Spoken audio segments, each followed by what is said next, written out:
کبھی کبھی تاریخ میں کچھ ایسے لمحے آتے ہیں جب کسی قوم کی بقا کا سارا دار و مدار صرف ایک آئیڈیا پر ہوتا ہے، ایک ایسا آئیڈیا جو جنگ کا پورا نقشہ ہی بدل کر رکھ دے۔ آج کی ہماری یہ گفتگو ایسے ہی ایک غیر معمولی لمحے کے بارے میں ہے۔ ذرا تصور تو کیجئے، 10,000 سے زیادہ جنگجوؤں کا ایک لشکر ہے جو ایک پورے شہر کو جڑ سے اکھاڑ پھینکنے کے ارادے سے آ رہا ہے، اور اس شہر کے پاس دفاع کے لیے کیا ہے؟ صرف ایک خائی۔ یہ عرب کی سرزمین پر ایک ایسی جنگی چال تھی جس کے بارے میں اس سے پہلے کسی نے سوچا تک نہیں تھا۔ اچھا، ذرا ان اعداد و شمار پر نظر ڈالیں۔ ایک طرف قریش اور غطفان جیسے بڑے بڑے قبائل کا اتحاد، 10,000 سے زیادہ سپاہی، اور ان کا مقصد مدینہ کا نام و نشان مٹا دینا۔ اور دوسری طرف صرف 3,000 مسلمان، جن کا ایک ہی مقصد تھا کسی طرح زندہ رہنا۔ یہ کوئی برابری کی جنگ نہیں تھی، یہ تو وجود کی لڑائی تھی۔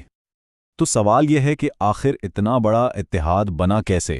دراصل اس کی آگ بھڑکانے والے بنو نذیر کے وہ سردار تھے جنہیں مدینہ سے نکالا گیا تھا۔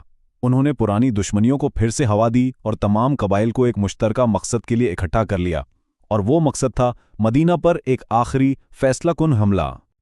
جب پیغمبر اسلام تک اس لشکر کی خبر پہنچی تو انہوں نے فوراً اپنے ساتھیوں کو جمع کیا، اور اسی مشورے میں سلمان فارسی جو فارس سے آئے تھے، انہوں نے ایک ایسا منصوبہ پیش کیا جو عربوں کے لیے بالکل نیا تھا، اور وہ منصوبہ تھا شہر کے کھلے حصے کے چاروں طرف ایک خندق کھودنے کا۔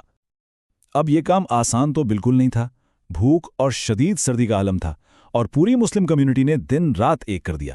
تقریباً 4 میل لمبی اور کوئی 10 فٹ گہری کھائی اپنے ہاتھوں سے کھودی۔ یہ صرف ایک دفاعی دیوار نہیں تھی، بلکہ یہ ان کے اتحاد اور عزم کا ایک زندہ ثبوت تھی، جس میں خود پیغمبر اسلام بھی ایک عام مزدور کی طرح شامل تھے۔ اور اسی سخت محنت کے دوران ایک واقعہ پیش آیا۔ ایک بہت بڑی چٹان نے راستہ روک لیا جو کسی سے نہیں ٹوٹ رہی تھی۔ تب پیغمبر اسلام نے خود کھدال اٹھائی۔ کہتے ہیں کہ ہر ضرب پر ایک چنگاری نکلتی، اور اس چنگاری کی روشنی میں وہ آنے والی فتوحات کی خوشخبری سناتے تھے۔ اس بات نے تھکے ہارے محافظوں کے دلوں میں امید کی ایک نئی شمع روشن کر دی۔ اور پھر وہ لمحہ آ ہی گیا جب دشمن کی فوجیں خندق کے اس پار آ کھڑی ہوئیں۔ مدینہ کو اس وقت ایک نہیں بلکہ 2 خطروں کا سامنا تھا، ایک باہر سے حملہ آور دشمن، اور دوسرا اندر سے ایک چھپی ہوئی غداری کا خطرہ۔ اتحادیوں کا سب سے بڑا پہلوان عمرو بن عبد ود، جسے 1,000 سپاہیوں کے برابر مانا جاتا تھا، وہ اپنے کچھ ساتھیوں کے ساتھ خندق کا ایک تنگ حصہ پار کرنے میں کامیاب ہو گیا۔ اس نے خندق پار کر کے مسلمانوں کو للکارا، اور ایک لمحے کے لیے ہر طرف جیسے سناٹا چھا گیا۔ جب بڑے بڑے بہادر بھی خاموش تھے تو ایک نوجوان آگے بڑھا۔ علی ابن ابی طالب نے اس چیلنج کو قبول کیا، اور یہ مقابلہ صرف ایک مقابلہ نہیں تھا، بلکہ یہ اس پوری جنگ کا رخ موڑنے والا تھا۔ اس مقابلے کی اہمیت کا اندازہ پیغمبر اسلام کے ان الفاظ سے لگایا جا سکتا ہے۔ یہ صرف 2 لوگوں کی لڑائی نہیں تھی، یہ 2 نظریات کا ٹکراؤ تھا۔ یہ ایمان اور کفر کی جنگ کا ایک علامتی میدان بن چکا تھا۔ اور پھر صرف ایک بار، ایک ہی ضرب میں عرب کا سب سے بڑا پہلوان زمین پر تھا۔ اس ایک لمحے نے حملہ آور فوج کے دلوں پر ایسی ہیبت طاری کی کہ ان کے حوصلے بری طرح پست ہو گئے۔ لیکن جب ایک خطرہ ٹلا تو دوسرا خطرہ سر اٹھا چکا تھا۔ شہر کے اندر ہی اندر ایک ایسی سازش تیار ہو رہی تھی جو باہر کھڑی 10,000 کی فوج سے بھی زیادہ خطرناک ثابت ہو سکتی تھی۔ بنو قریظہ، جو معاہدے کے تحت مدینہ کے دفاع میں شریک تھے، انہوں نے غداری کی۔ انہوں نے دشمن سے ہاتھ ملا لیا اور مسلمانوں پر پیچھے سے یعنی اندر سے حملہ کرنے کا منصوبہ بنایا، ایک ایسا حملہ جو دفاع کی پوری لائن کو مکمل طور پہ تباہ کر سکتا تھا۔ اب جنگ کا پانسا پلٹنے والا تھا۔ اس کا اختتام ایک بہترین چال اور قدرت کے ایک ایسے فیصلے سے ہوا جس نے سب کچھ بدل کر رکھ دیا۔ یہاں پر ذہانت کا ایک کمال دیکھنے میں آیا۔ نعیم بن مسعود، جن کے اسلام لانے کا علم کسی کو نہیں تھا، انہوں نے دشمن کی صفوں میں پھوٹ ڈال دی۔ انہوں نے اتنی ہوشیاری سے دونوں فریقوں کو ایک دوسرے سے بدگمان کر دیا کہ ان کا اتحاد بننے سے پہلے ہی ٹوٹ کر بکھر گیا۔ اور پھر قدرت نے اپنا فیصلہ سنایا۔ ایک ایسی شدید اور ٹھنڈی آندھی چلی جس نے حملہ آوروں کے کیمپ کو تہس نہس کر دیا۔ ان کے خیمے اکھڑ گئے، ان کی آگ بجھ گئی، اور ان کی ہمت پوری طرح جواب دے گئی۔ 1 مہینے کے لمبے محاصرے کے بعد وہ آخرکار پسپا ہونے پر مجبور ہو گئے۔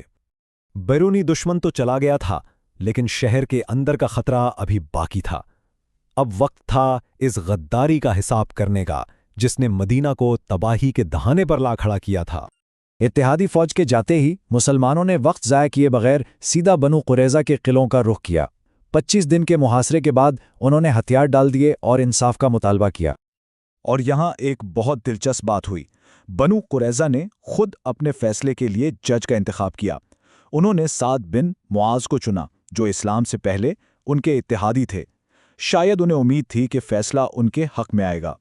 سعد بن معاذ، جو خود بھی جنگ میں شدید زخمی تھے، انہوں نے تورات کے قانون کے مطابق فیصلہ سنایا۔ جنگجو مردوں کو جنگ کے دوران غداری کرنے پر سزا دی گئی، جبکہ خواتین اور بچوں کو قیدی بنا لیا گیا۔ یہ فیصلہ اس وقت کے جنگی قانونوں اور غداری کی سنگینی کو ظاہر کرتا ہے۔